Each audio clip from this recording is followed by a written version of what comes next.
유아실에 방송 소리 나오나요? 네, 됐어요. 자, 어디서든지 예배를 드리시든 중요한 것은 우리가 하나님 앞에서 예배 드린다는 거 꼭 기억하시면서 우리 하나님께 예배에 집중하기를 바랍니다. 국민일보의 그 겨자씨라는 코너에 김상길 목사님이 황금 십자가라는 글을 실었습니다. 한번 읽어드리겠습니다. 1살 된 소아마비 장애인 아들을 안고 있던 엄마가 울었습니다. 의사는 침통한 목소리로 말했습니다. 평생 걷지도 못하고 혼자 힘으로 설 수 없습니다. 2대 독자라 아버지가 소아마비 백신 주사를 2번이나 접종한 게 문제였습니다. 2번째 주사에 약물이 오염된 것이었습니다. 아이는 고통 속에 커갔습니다. 옆집 할머니가 고양이 등을 어루만지며 부모 가슴에 비수를 꽂았습니다. 쟤는 이 고양이만도 못해. 고양이는 쥐라도 잡지. 뭘 할 수 있겠어. 외국으로 보내. 행복하게 못 살아. 그 아이가 커서 지금은 스타 강사가 되었습니다. 아동문학가가 되었습니다. 저서는 300권이 넘습니다. 1년에 300회 이상 전국을 누비며 강연을 합니다. 사랑하는 사람과 결혼하고 새 자녀도 두었습니다. 강연 때마다 사람들은 휠체어를 타고 행복의 내적 조건과 역동적 가능성을 이야기하는 이 영웅의 증언을 들으며 삶을 재정비합니다. 베스트셀러 작가 고정욱 씨 이야기입니다. 자, 한번 보여주실래요? 네, 저분이 고정욱 씨입니다. 자, 그는 젊은 시절 주님을 만났습니다. 소아마비 장애가 자신에게 가시 돋친 십자가라 그런 생각을 늘 했다는 것입니다. 그런데 그에게 주님께서 꿈에 찾아오셔서 그 십자가를 다시 보아라.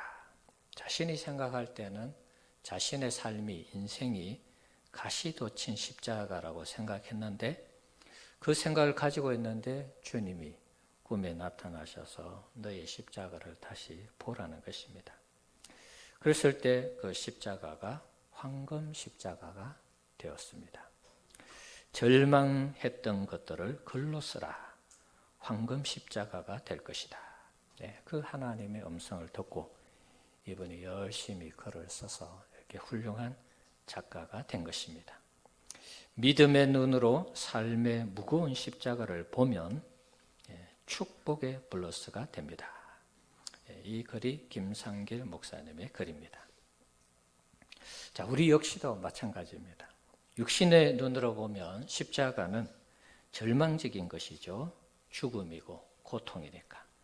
자, 하지만 영적인 눈으로 보면 십자가는 절망적이지 않습니다. 왜 그렇습니까? 우리에게 부활이 있기 때문에 그렇습니다.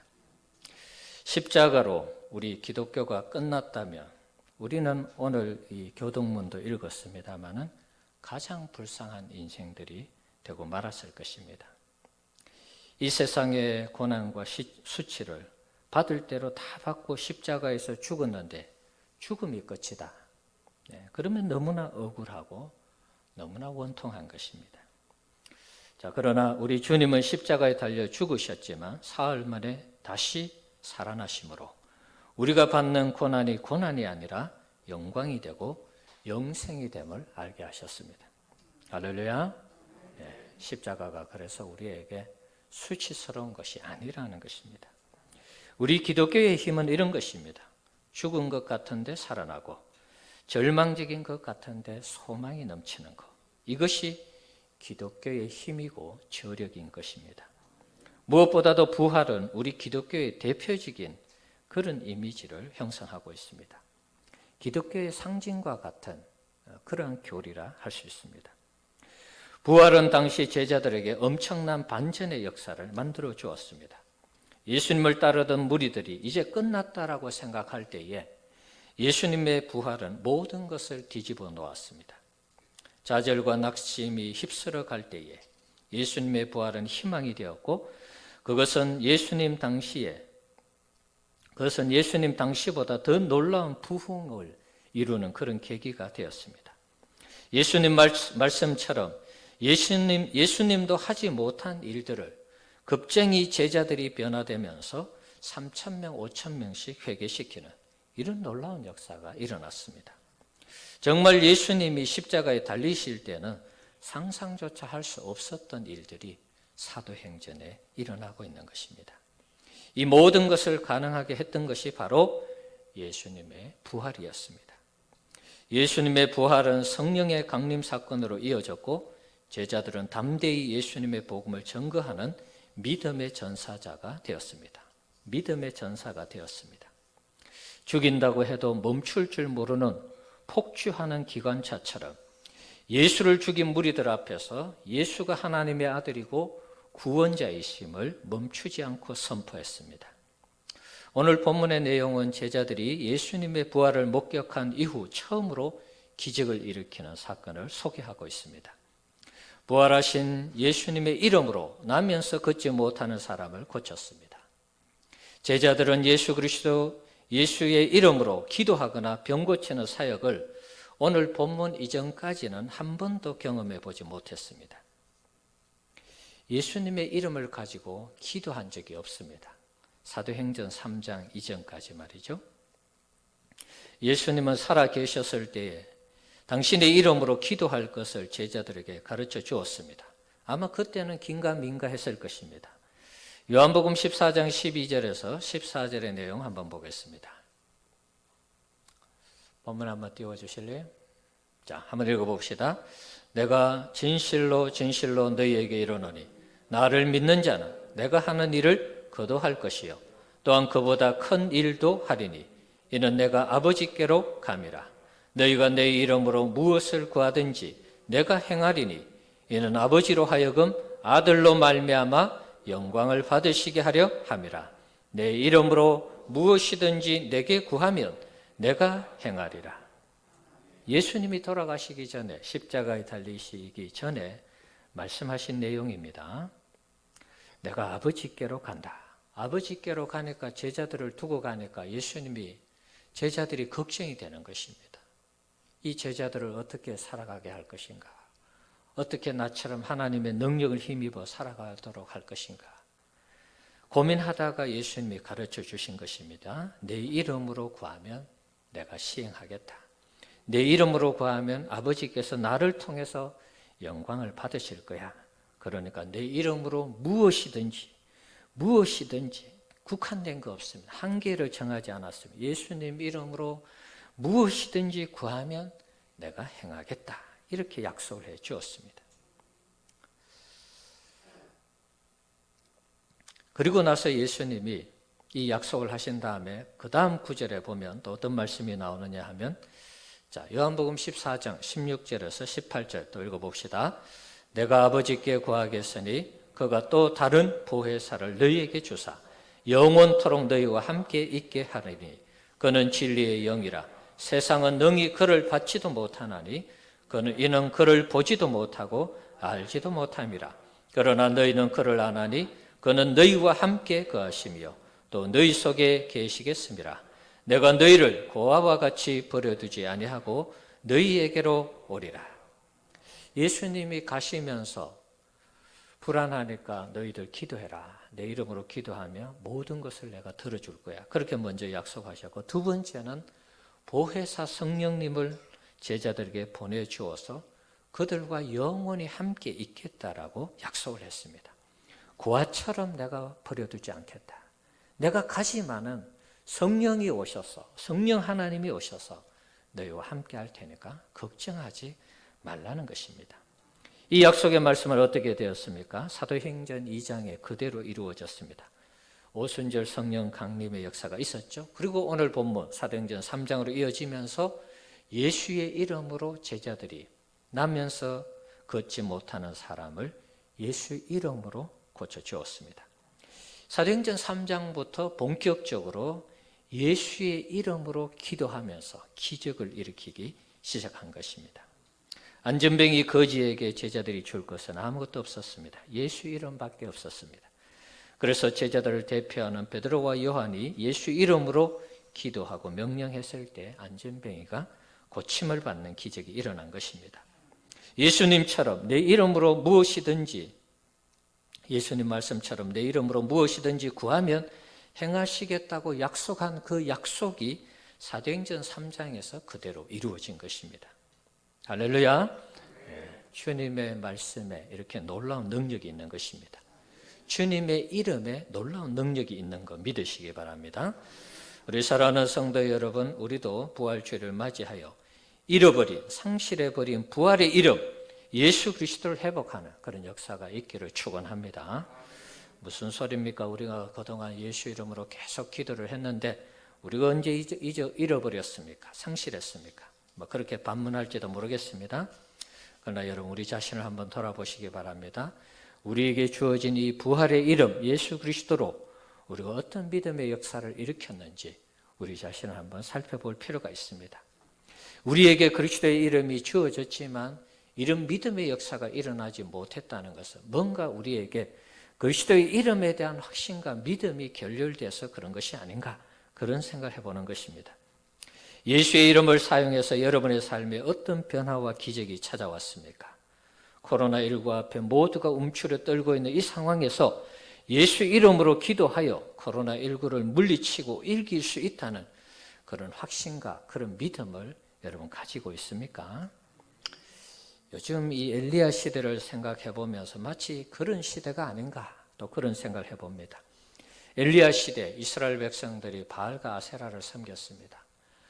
정착해서 살아가니까 농사를 지어야 되었습니다. 농사에는 아세라 신, 바알의 신, 풍요의 신이 우리에게 농사하면은 풍요를 제공한다고 생각해서 하나님을 제껴놓고 바알과 아세라를 섬겼습니다. 그래서 엘리야가 갈멜산에서 바알 선지자와 1대 850대 1로 이렇게 맞붙어서 이겼죠. 불이 내리는 신이 진짜 신이다. 지금 코로나19의 이 상황을 보면 우리의 신앙하는 바가 그런 것 같아요. 코로나19 이걸 하나님이 이길 수 있을까? 이게 우리의 기도의 영역에서 하나님이 정말 물리칠 수 있는 그런 능력이 있는 것인가? 코로나19 상황 속에서 당국자의 말을 들어야 되고 의료진의 말을 들어야 되고 백신이 나와야지 완치가 되는 것이지 어떻게 우리가 기도해서 이것을 이기고 고칠 수 있는가? 여러분 어떻게 생각하십니까? 우리가 교회를 다니면서도 코로나19 앞에, 이 바이러스 앞에 그 부분은 하나님의 영역이 아니라고 혹 생각하면서 우리가 신앙생활을 하고 있는 것은 아닌지 우리 자신을 한번 돌아봐야 되겠습니다. 예수 이름으로 코로나19를 명해서 물리칠 수 있다는 이 믿음이 정말 우리 한국교회 안에, 믿음의 성도들 안에 몇 명이나 그런 믿음을 가지고 신앙생활할까? 그것은 하나님의 영역이 아니고 의료의 영역이고 과학의 영역이고 당국자의 영역이라고 여러분 생각하고 있지 않습니까? 저도 초기에 그런 생각을 많이 했습니다. 사회적인 이슈와 여론의 예배를 드리면 뭔가 몰상식한 기독교 같고 교회 같고, 그래서 저도 고민을 많이 했습니다. 성도들을 보호해야 되는 측면도 있고 예배를 드려야 되느냐 말아야 되느냐 많은 고민과 갈등을 했습니다. 어떻게 해야 되는가? 이러지도 못하고 저러지도 못하고 하루하루 살 얼음판을 걷는 것처럼 주님께 하루하루 맡기면서 여기까지 왔습니다. 그러나 지금 생각하면 너무 궁색한 자세를 취하지 않았나, 그런 생각을 해보는 것입니다. 뭔가 적극적이고 공격적인 자세보다는 소극적이고 방어적인 그런 자세를 취했다, 그런 생각이 듭니다. 그러다 보니까 교회는 죄인 아닌 죄인이 되었고 물론 신천지의 영향이 큽니다.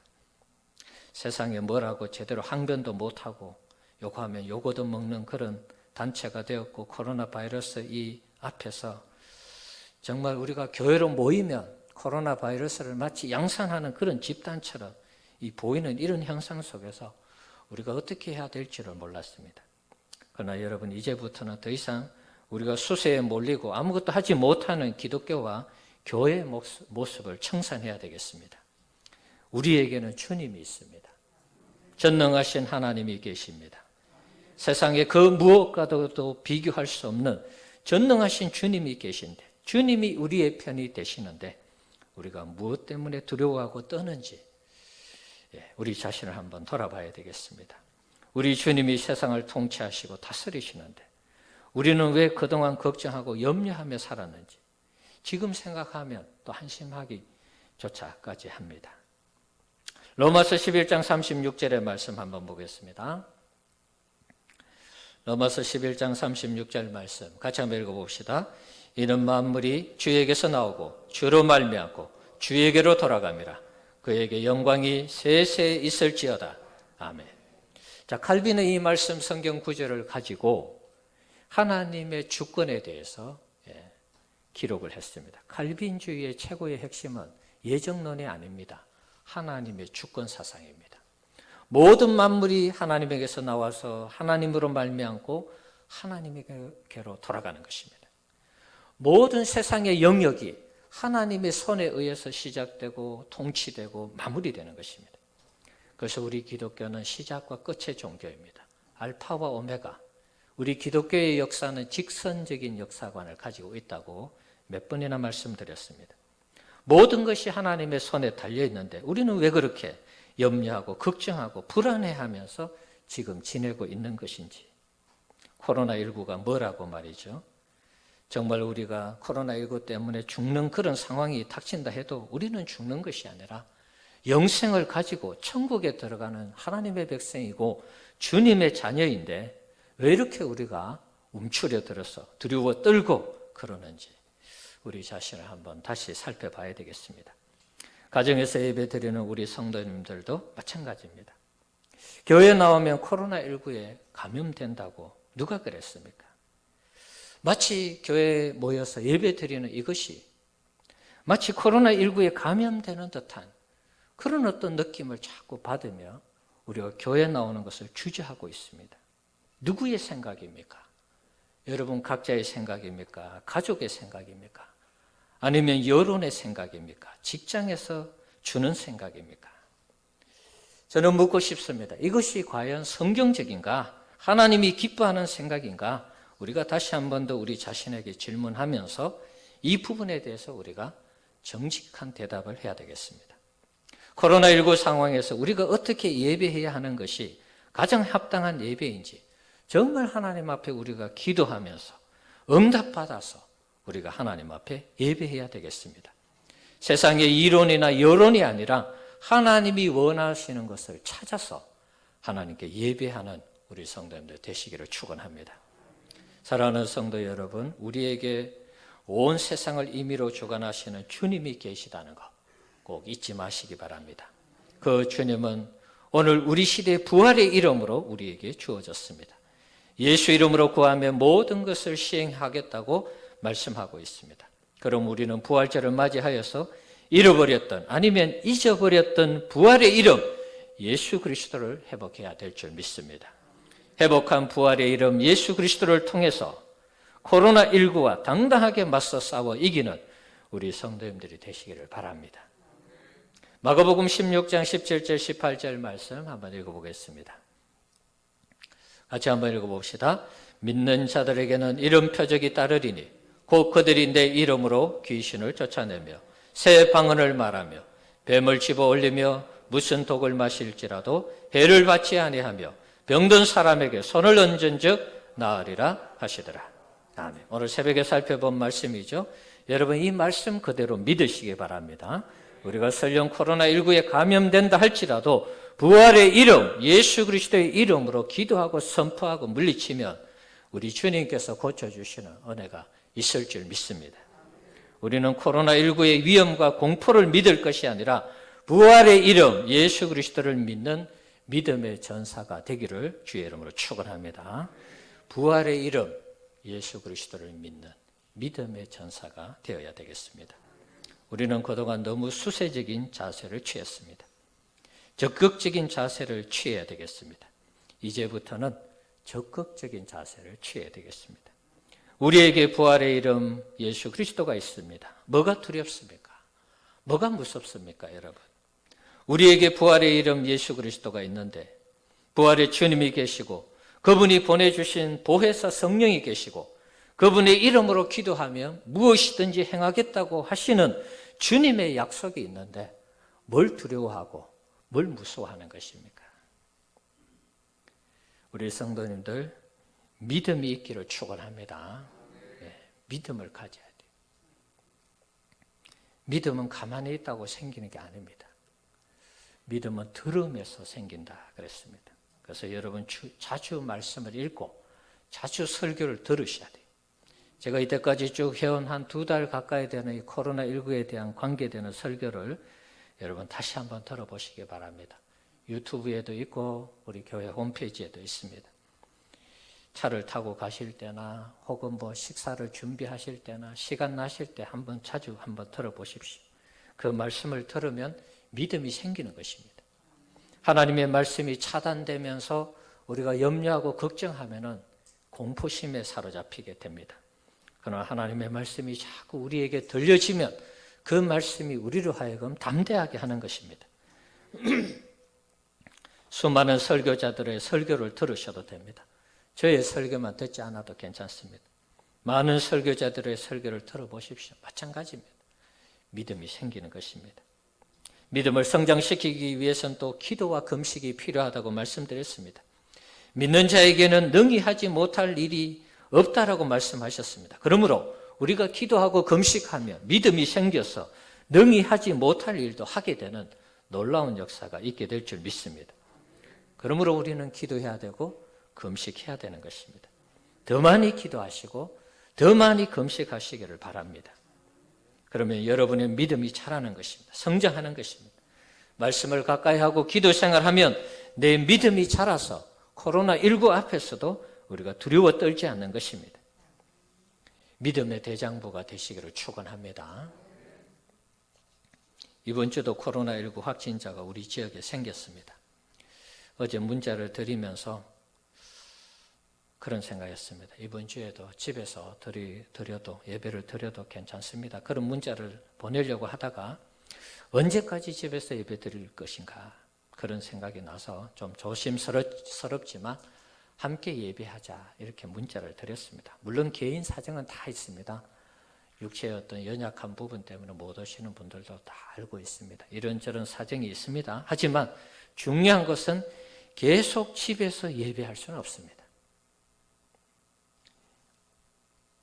우리 방송으로 듣는 분들도 마찬가지입니다. 계속 집에서 예배할 수는 없습니다. 언젠가는 졸업해야 되는 것입니다. 믿음의 결단이 필요한 것입니다.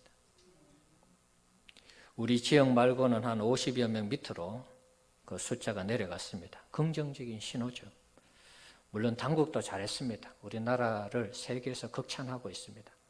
그러나 여러분 우리가 얼마나 많이 기도했습니까? 그 사람들한테 알아달라는 얘기는 아닙니다. 이 난국에 한국교회가 모여서 날마다 새벽마다 모일 때마다 기도하지 않았습니까? 하나님이 도와주신 줄 믿습니다. 계속해서 우리가 기도해야 되죠. 당국자들의 헌신, 의료진, 봉사자들, 또 우리 자신들도 출입을 삼가한가 모두가 나름대로 열심히 잘한 것입니다. 그렇지만 또 하나님께 우리가 기도한 부분도 우리가 잊지 말아야 되는 것입니다. 그래서 50명 밑으로 내려갔으니까 이제는 좀 신앙생활 해도 되겠다, 교회 나와도 되겠다 그런 생각이었는데 또 확진자가 생기니까 또 이게 또 우리의 마음을 문을 닫고 또 못 나오게 하는 그런 요소가 되는 것입니다. 자, 확진자가 늘어나면 교회 못 오고 확진자가 줄어들면 교회를 오고 이래서 되겠습니까, 여러분? 그래서 어제 문자에 상황과 환경에 우리의 신앙이 흔들리지 않았으면 좋겠다. 그래서 문자를 드린 것입니다. 사랑하는 성도 여러분, 부활주일을 맞이하여 우리의 신앙이 완전히 회복되기를 주님의 이름으로 축원합니다.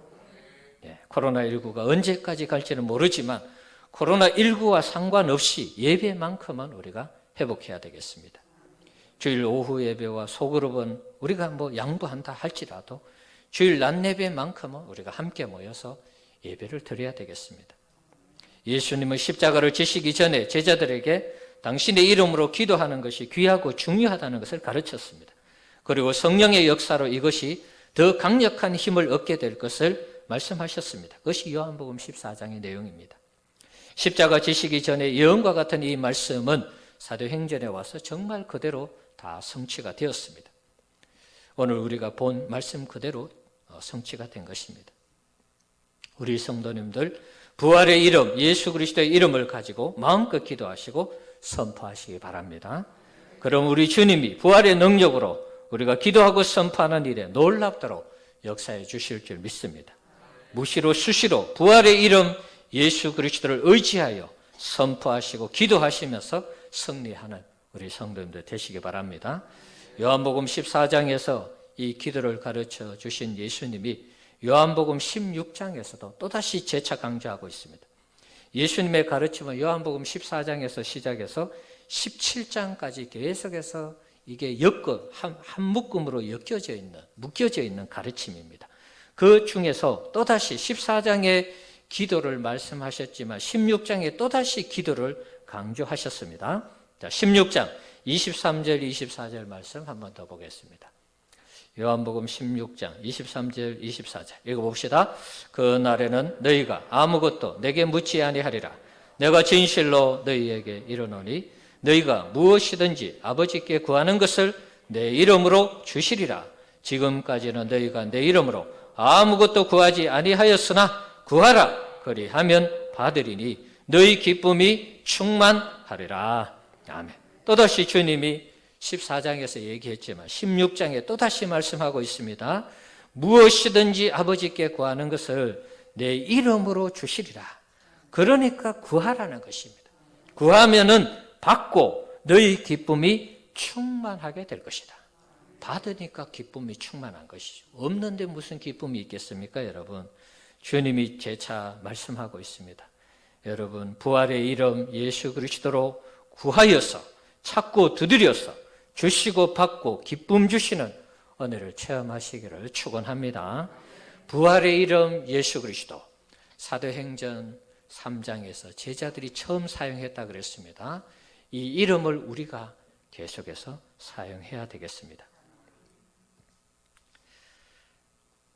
이 말씀 그대로 믿으시고 코로나19 앞에 두려워하지 마시고 수세적인 자세, 궁색한 신앙생활을 청산하고 오직 주님만 바라보면서 주님의 이름으로 승리하시기를 다시 한 번 더 축원합니다. 부활의 이름 예수 그리스도는 이어지는 사도행전 4장과 사도행전 5장에 강력한 능력으로 나타났습니다. 예수님을 죽인 유대인 종교 지도자들도 제자들의 담대함에 치를 떨었습니다. 예수 이름으로 전하지도 말고 가르치지도 말라고 협박하고 위협하고 때렸지만 제자들은 굴하지 않았습니다. 부활의 이름 예수 그리스도로 무장한 제자들 담대하게 예수의 이름으로 전하고 가르쳤습니다. 그러니까 예수를 죽인 그 종교 지도자들도 당황해서 어떻게 할 줄을 몰라 했습니다. 예수의 이름은 이만치 놀라운 능력과 권세가 있는 것입니다. 코로나19가 뭐라고 하나님 앞에 예비하는 우리를 막을 수가 있겠습니까? 아주 무시해버리고 우리가 깔아뭉겨버려야 되겠습니다. 영원히 찬양할 이름 예수 그리스도, 부활의 이름 예수 그리스도를 힘입어서 코로나19를 이기고 늘 주 안에서 신앙으로 승리하는 우리 성도님들 되시기를 축원합니다. 자, 한번 따라합시다. 코로나19 네가 뭐냐? 네가 쏘는 것이 뭐냐? 죽음이냐? 죽음을 이기신 부활의 이름 예수 그리스도의 이름으로 명하노니 우리에게서 떠나갈지어다. 우리 가정에서 떠나갈지어다. 우리 교회에서 떠나갈지어다. 직장과 사업장에서 떠나갈지어다. 하나님의 불이 임해서 우리에게 있는 이 모든 코로나 바이러스가 불태워지는 그런 역사가 있기를 축원합니다. 코로나19를 우리가 좀 무시해야 되겠습니다. 너무 크게 보는 것 같아요. 하나님이 더 크시고 하나님이 더 능력이 많으신데 너무 움츠려들면서 우리가 신앙생활하고 있습니다. 그래서는 안 되겠습니다. 우리 성도님들 부활하신 예수님, 그분의 이름을 가지고 코로나19를 이기고 승리하는 믿음의 대장부들이 되시기를 주의 이름으로 축원합니다. 같이 한번 찬양하고 기도하겠습니다. 예수의 이름으로 찬양하겠습니다.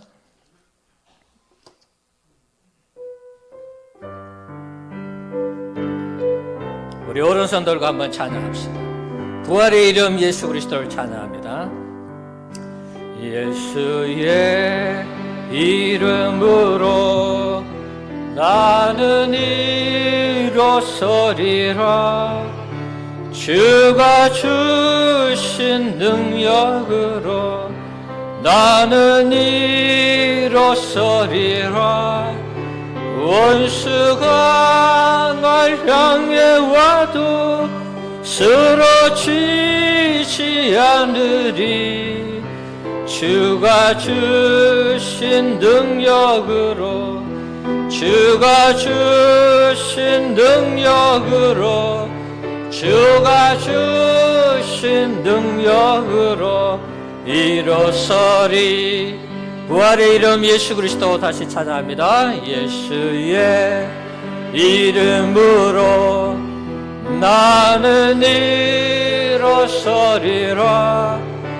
주가 주신 능력으로 나는 일어서리라. 원수가 날 향해 와도 쓰러지지 않으리. 주가 주신 능력으로 주가 주신 능력으로 주가 주신 능력으로 일어서리. 우리 손을 들고 한번 기도합시다.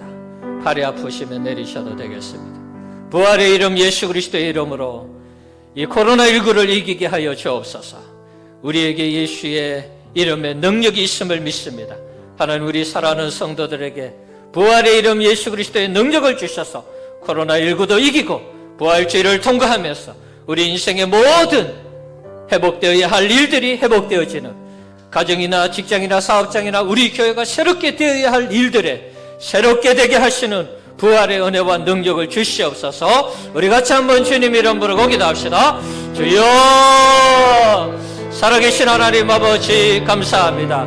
부활주의를 허락하여 주셔서 함께 모여 예배하며 하나님 앞에 영광 돌리게 하시니 감사합니다. 우리에게 주신 부활의 이름 예수 그리스도의 능력을 의지하여 이 시간 기도합니다. 코로나19 바이러스가 우리 하나님의 불로 다 불태워지게 하시고, 우리에게 있고 가정에 있고 교회에 있고 직장과 사업장에 있고 이 나라 이 민족 가운데 있는 코로나 바이러스, 예수의 이름으로 기도할 때 모든 바이러스가 불태워지게 하시고 이 땅을 떠나가게 하시고 지구상에서 사라지도록 도와주옵소서. 하나님 아버지 기도합니다. 예수님 이름으로 기도하며 예수님이 모든 기도 어떤 것이든지 구하면은 해가겠다고 들어주시겠다고 약속하셨사오니 이 시간 주님 우리의 기도에 응답하여 주옵소서. 코로나19가 소멸되게 하시고 이제 50명 밑으로 내려갔는데 이마저도 다 소멸되게 하시고 재료가 나오게 하시고 영이 나오게 하셔서 우리 모든 백성들이 마음껏 예배하고 마음껏 신앙생활하고 마음껏 행복하게 직장생활하고 사업장을 경영하고 학교를 다니고 하나님 아버지 일상생활 감당할 수 있도록 은혜를 주시옵소서. 코로나19를 다 불태워 주시고 우리 하나님께서 다 소멸되게 하셔서 하나님의 살아계신 능력, 하나님의 위대하신 능력, 전능하신 능력이 이 땅 이 나라 이 민족 가운데 나타나게 하여 주옵소서.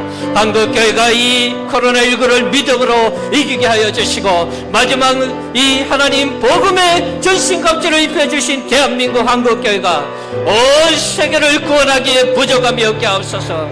하나님, 방역을 통해서 우리 대한민국이 세계의 극찬을 받고 있습니다. 이번 기회에 다음부터 선교하러 나갈 때마다 하나님의 교회들이, 하나님의 백성들이 담대하게 복음을 전하는 토대들이 마련되었습니다.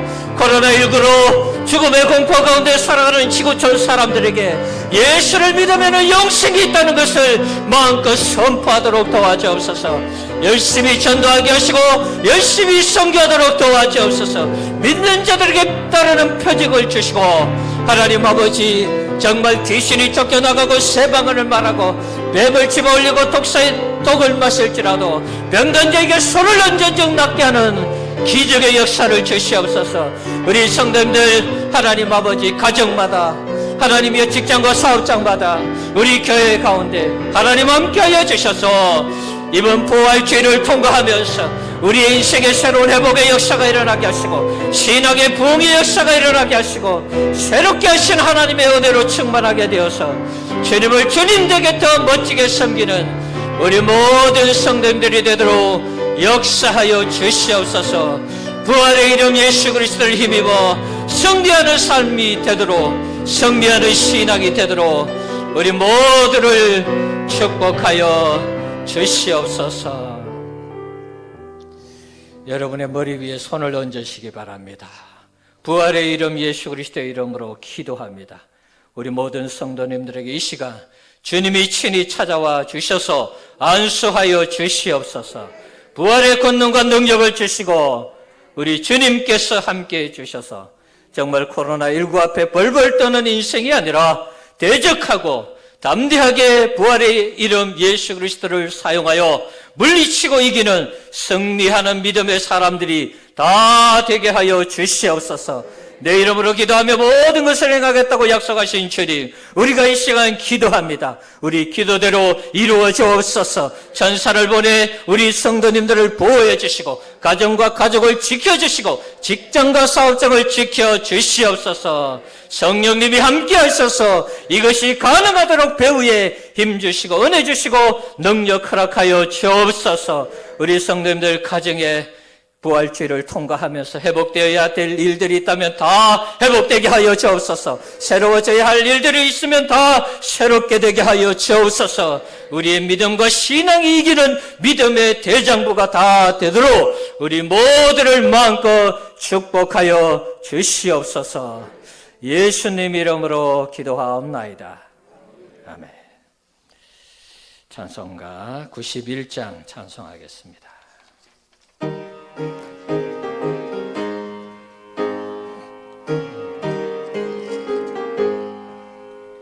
슬픈 마음 있는 사람 예수